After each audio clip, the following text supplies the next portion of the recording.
Estimados amigos y amigas, nos encontramos nuevamente en la reflexión del Evangelio de la semana 33 del tiempo ordinario. Próximamente nos acercamos a la vivencia del Adviento, después la Navidad.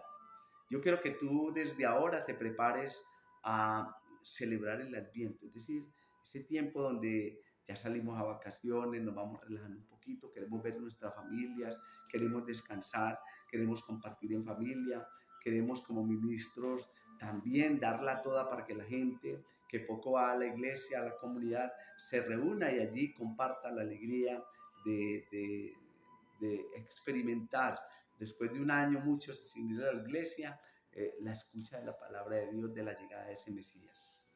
Semana 33 del tiempo ordinario. Falta una sola semana para que se acabe para nosotros como cristianos este ciclo ordinario y así comience un nuevo año para nosotros que es el Adviento. Vamos a iniciar desde ya pues a la comprensión de ese evangelio. Primero haremos un bosquejo de, de, de, de lo que sucede, por qué se escribe este evangelio, de dónde viene su idea, es decir, un bosquejo histórico breve para que puedas disfrutar de esta cena que te vamos a dar ahora respecto a la venida del Mesías, la segunda venida del establecimiento del reino. Del Evangelio de San Marcos, capítulo 13.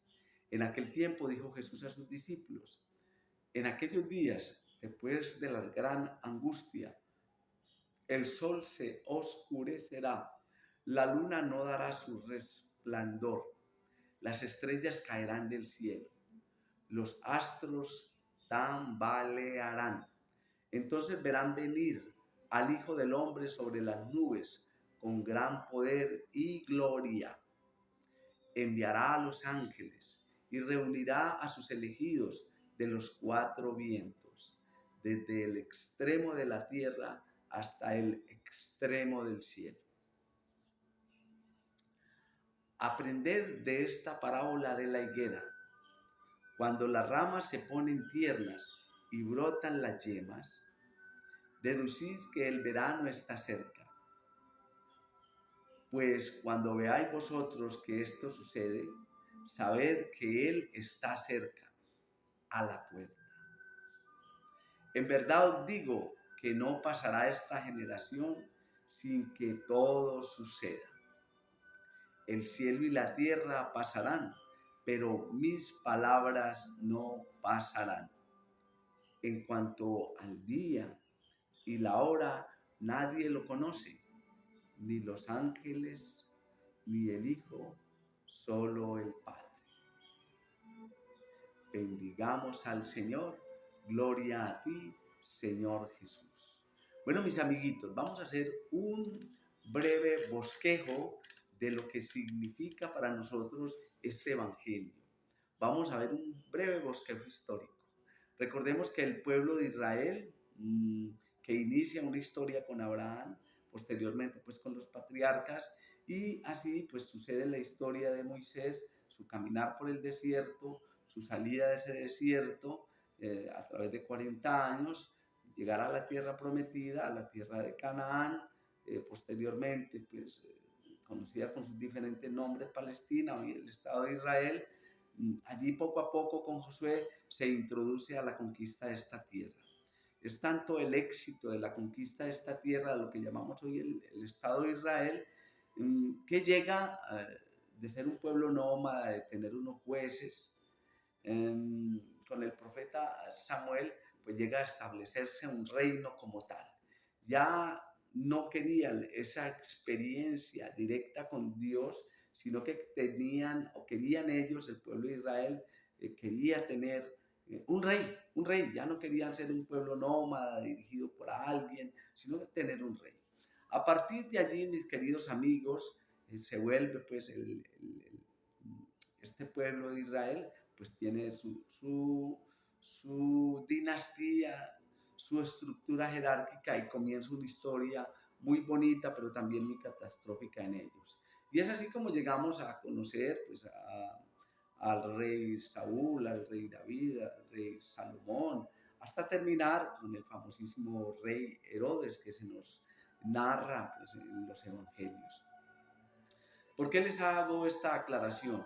Porque este pueblo, a pesar de que ya había superado la historia o el recorrido histórico desde Abraham hasta los 40 años en el desierto, ya había obtenido lo que tanto pedía, lo que se había prometido, una tierra que emana leche y miel. Pero esa felicidad no era plena.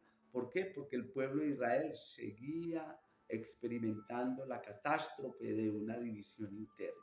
Es decir, a pesar de que tenían a Dios, no le hacían caso a Dios, hacían caso a su egoísmo, a su interior.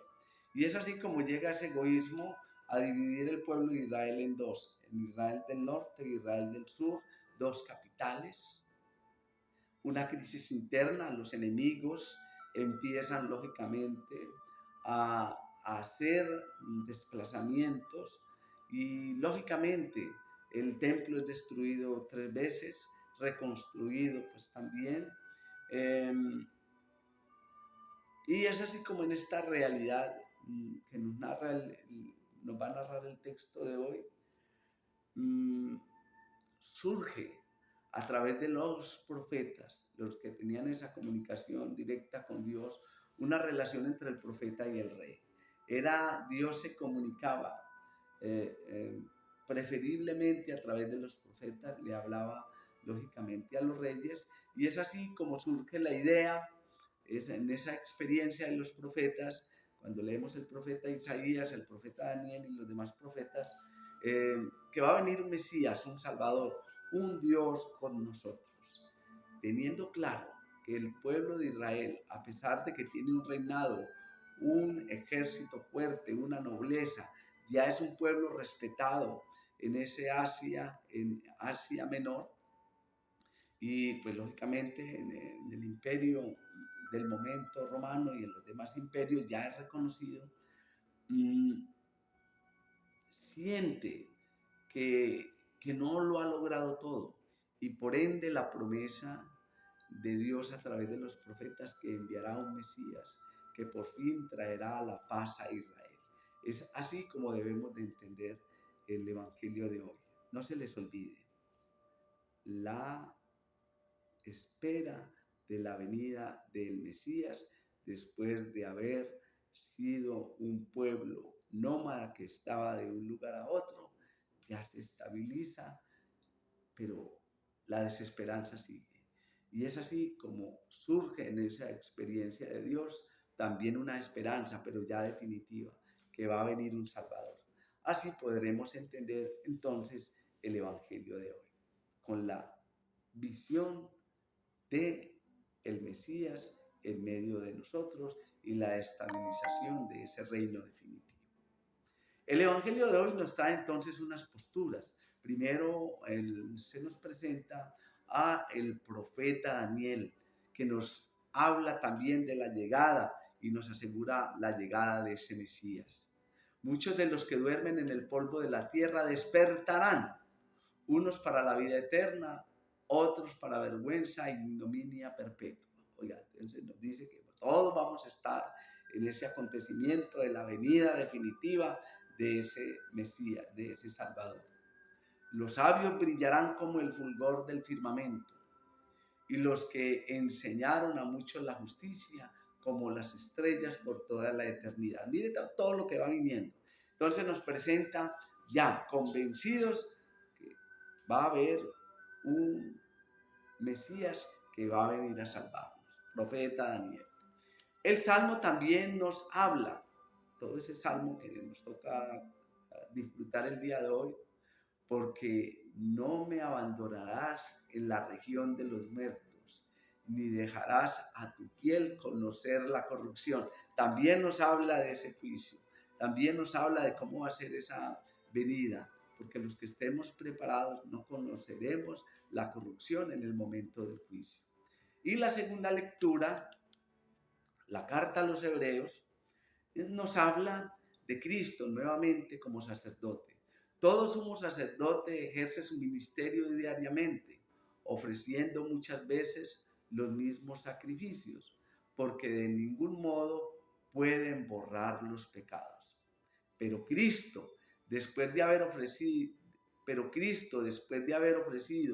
por los pecados un único sacrificio, está sentado para siempre, jamás, a la derecha de Dios, y espera el tiempo que falta hasta que sus enemigos sean puestos como estrado de sus pies. Mire tan bonito eso. Mire que ahí le dio la clave. Antiguo Testamento, esperada de un Mesías. Daniel nos dice cómo va a ser ese Mesías. Y aquí la carta a los hebreos nos presenta ya a Cristo como ese Mesías que ha esperado tanto el pueblo de Israel como lógicamente nosotros los cristianos, con una característica que ya aquí en la carta a los hebreos ya vino una primera vez, se introduce en la realidad del hombre, comprende al hombre, se abaja a esa condición de esclavo, es decir, a nuestra condición de esclavo, y se hace semejante a nosotros menos en el pecado, es decir, ya Cristo vino, es el Mesías, lógicamente para nuestra visión cristiana. Y es así como uniendo al profeta Daniel, la carta a los hebreos y el Salmo, nos vamos a degustar, pues lógicamente, el Evangelio de Marcos. Y Marcos nos dice también que Cristo conocía esos textos de Daniel y los demás textos y salmos, porque lo que él relata aquí es, lógicamente, es lo que está establecido en esa ley judía, en esa ley mosaica. Vamos a escucharlo nuevamente, mis amigos. En aquellos días, después de la gran angustia, el sol se oscurecerá, la luna no dará su resplandor, las estrellas caerán del cielo, los astros se tambalearán. Entonces verán venir al Hijo del Hombre sobre las nubes con gran poder y gloria. Enviará a los ángeles y reunirá a sus elegidos de los cuatro vientos, del extremo de la tierra hasta el extremo del cielo. Bueno, mis amigos, ya hemos llegado a una conclusión. Primero, Cristo conoce los textos del Antiguo Testamento, se los sabe de memoria. Cuando leemos a Cristo, yo creo que es un especialista en el mundo judío, en la ley mosaica, ¿sí? Y en todos esos grandes maestros de la ley que pues fuera de lo escrito, también Jesús pues es un gran practicante de lo que manda la ley del Levítico, de lo que manda esa Torá, de lo que manda pues lógicamente el Tanakh y lo que todo eso implica en la vida de un judío, el vivir las fiestas, lógicamente los sacrificios. Pero aquí Cristo vuelve a decir que nos preparemos para la segunda venida, porque esta que Él se presenta, pues es exitosa para, lógicamente, los que lo conocen, lo comprenden y entienden que Él es el Mesías. Pero también nos deja un reto a nosotros, primero, en estar preparados para esa segunda venida, porque la primera venida fue una venida, pues lógicamente, de dolor, de angustia, de haberlo traicionado, de haberlo dejado, de no comprender realmente si era el Mesías. Pero Él aquí se presenta nuevamente y nos dice aquí en un texto muy bonito. Entonces verán venir al Hijo del Hombre sobre nubes con gran poder y gloria. Es decir, que tendremos la oportunidad de verlo en esa segunda venida. Y eso es lo que nosotros proclamamos cuando hacemos el credo. Se los voy a leer un momentico para que podamos comprender lo que nos narra el Evangelio de hoy. Nos dice el credo para los que somos creyentes. Fue sepultado y resucitó al tercer día por su propia voluntad. Subió al cielo y está sentado a la derecha del Padre. Y de nuevo vendrá con gloria para juzgar a vivos y muertos, y su reino no tendrá fin. Oiga pues,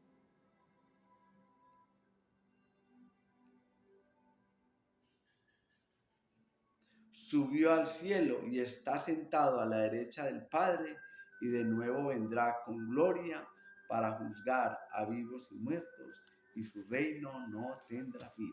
Recuerde que todos nosotros como iglesias históricas que formamos esa catolicidad, creemos en eso. Y por eso se llama el credo, lo que nosotros como esa gran catolicidad pregonamos, el credo. Su reino no tendrá fin, vendrá nuevamente a juzgar a vivos y muertos. Y es así como se complementa esto en un texto muy bonito que yo quiero que ustedes comprendan. La primera carta a los tesalonicenses, que nos habla del día del Señor. ¿Cómo va a ser ese el día del Señor? Jesucristo vendrá del cielo. Su venida será anunciada por sonidos fuertes, con voz de mando, con voz de arcángel y con la trompeta de Dios. Vayan a Primera Tesalonicenses capítulo 4 al 16.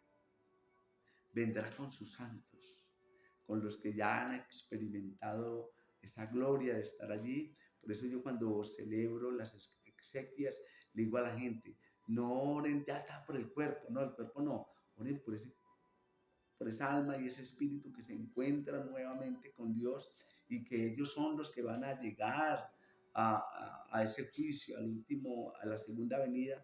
Ellos son los que van a estabilizar lógicamente ese juicio, y pues nosotros tenemos la oportunidad, si estamos vivos, pues lógicamente de gozar de ese juicio, no ser temeroso. También nos dice, la ira de Dios viene. Dios castigará a la humanidad por sus pecados, ¿sí? Es así, muchachos, estimados amigos y amigas, como podemos entonces comprender nosotros cómo es la venida del Señor.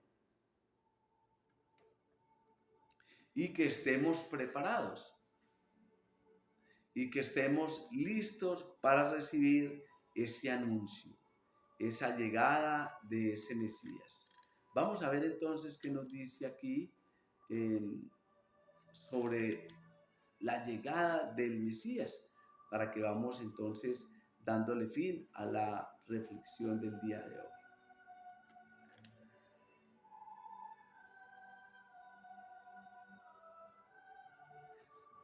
Nos dice Primera Tesalonicenses capítulo 5, pues saben perfectamente que el día del Señor llega como un ladrón en plena noche, cuando todos se sientan en paz y seguridad. Les caerá de repente la catástrofe encima, lo mismo que llegan los dolores de parto a una mujer embarazada y nadie podrá escapar. Pero ustedes, hermanos, no andan en tinieblas, de modo que ese día no los sorprenda como hace el ladrón.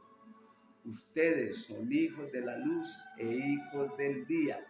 No somos de la noche ni de las tinieblas. Entonces, no durmamos como los demás, sino que permanezcamos sobrios y despiertos. Mis queridos hermanos, entonces yo quiero que esta reflexión del Evangelio les quede muy clara. Primero, la llegada del Mesías se va a cumplir. La invitación del Evangelio es que lo que se anunció en el Antiguo Testamento se hizo realidad, la llegada de ese Mesías con Cristo.